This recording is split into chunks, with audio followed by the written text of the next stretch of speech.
Hej alle. Jeg håber, I har haft en god jul og et godt nytår. I kommer til at arbejde alene her i dag, fordi at jeg får skiftet internetudbyder i løbet af dagen og skal have skiftet alt mit udstyr. Så derfor har jeg ikke mulighed for at være på. Før jul, der startede I på den der faldende blyhavl, hvis I kan huske den, så lavede I sådan et lille forsøg, der var nogen, der var oppe at stå, så kastede de sådan en de gav slip på en pose med blyhavl 50 gange i alt. I en højde fra 1,9 meter. Og jeg kan faktisk ikke huske, hvor langt I nåede i den. Jeg tror ikke, I nåede så forfærdeligt langt i den. Så planen er egentlig bare, at I arbejder på den. Her i løbet af blokken, jeg har lagt ud som en aflevering nu også til fredag næste uge. I kan godt skrive til mig, men det er ikke sikkert, at jeg kan svare. Jeg ved ikke, hvornår mit net kommer til at virke. Men ellers, det var her i forsøget, der skulle vi omdanne potentiel energi til termisk energi. Så vi startede med at have noget potentiel energi i den her blypose, som vi holdt oppe i luften. Og så gav vi slip samlet set 50 gange, så vi lidt lader som om, at vi samlet set har kastet 50 gange de 1,9 meter. Det er det, I noterer over i H total. Og så kan vi selvfølgelig beregne den potentielle energi, både ved de 1,9, det er den, der hedder E pot H, og vi kan beregne den potentielle energi, der er ved den samlede højde. Det der gange 50, det er den, der hedder E pot total. Og så er det, vi antager, at vi satser lidt på, at den potentielle energi bliver lavet om til kinetisk energi, når den falder, og så derefter bliver til termisk energi, når den rammer jorden. Posen blev varmet op. Så ned i opgave 3, der skulle vi beregne tilvæksten i den termiske energi. Vi havde en starttemperatur af de der blyhavl, der var i posen, og en sluttemperatur. Og så har I jo formlen for varmeenergi herover, hvor I havde varmefylden for bly. Den er givet ved 0,13 kJ per kilogram grad Celsius. Og skal vi så svare på, om om energiomsætningen er sket fuldstændig, eller hvorfor den ikke er det. Og I skal beregne procentafvigelsen. Og så er der nogle spørgsmål i forhold til den kinetiske energi, og I skal beregne farten nede i bunden. Og så har jeg lavet en graf her for den der, som egentlig bare er formlen for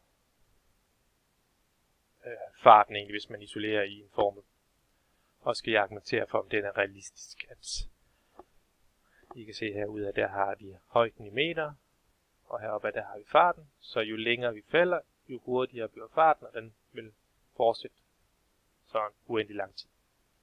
Så vi bliver ved med at få en større og større fart, jo højere op vi falder fra. Og ellers skal vi smide nogle fejlkilder ind. Vi har allerede diskuteret dem lidt.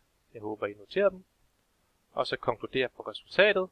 Husk, resultatet det var at undersøge omsætning fra potentiel energi til termisk energi. Så det er et eller andet med at skrive, hvad den potentielle energi var, og hvad den termiske energi så endte med at blive, og hvor stor procentafvigelse der er imellem det. Så var der en ekstra opgave. Det kan jeg ikke huske, om der var nogen af jer, der nåede at starte på. Men det var ham her, Felix Baumgartner, der hoppede ud fra en luftballon cirka 40 km op i luften. Og I har vægten på ham og hans dragt. Og så skal I beregne den potentielle energi ved den der højde. Så får I så at vide, at han egentlig kun falder frit i 36,4 meter. Så det vil sige, at vores nulpunkt, det er egentlig ikke, det har den højde der, op til der, hvor han springer fra. Så hans nulpunkt er sådan en eller anden nogle kilometer op i luften allerede. Så når I skal beregne den fart, som man nu havde, da han udløst sin faldskærm, så er I nødt til at beregne ny potentiel energi med den der. Og så kan I beregne farten. Og så får I oplyst, at han udløste sin faldskærm efter 4 minutter og 20 sekunder. Og så skal I beregne hans gennemsnitlige fart. Så der har I afstand og tid. Og så beregne farten. Og så får jeg at vide, at da han egentlig nåede en højde på knap 28 km, der nåede han faktisk en topfart, så det er jo egentlig rimelig tidligt i forløbet. Og hans topfart var det her. Det skal I så kunne sammenligne lidt med noget af de andre, I beregner heroppe. I beregner farten til for eksempel.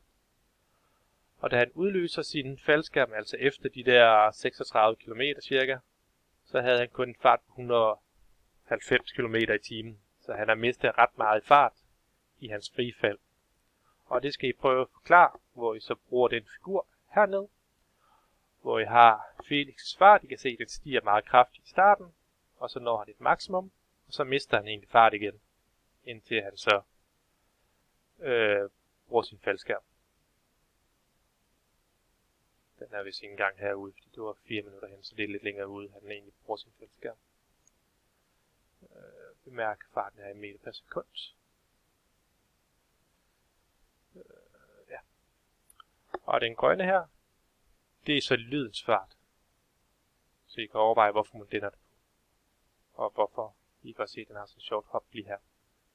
Det så har betydning i forhold til hans graf.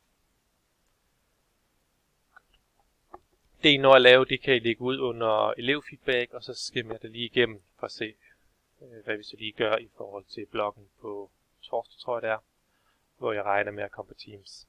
Jeg skal nok smide et link ud til en gruppe.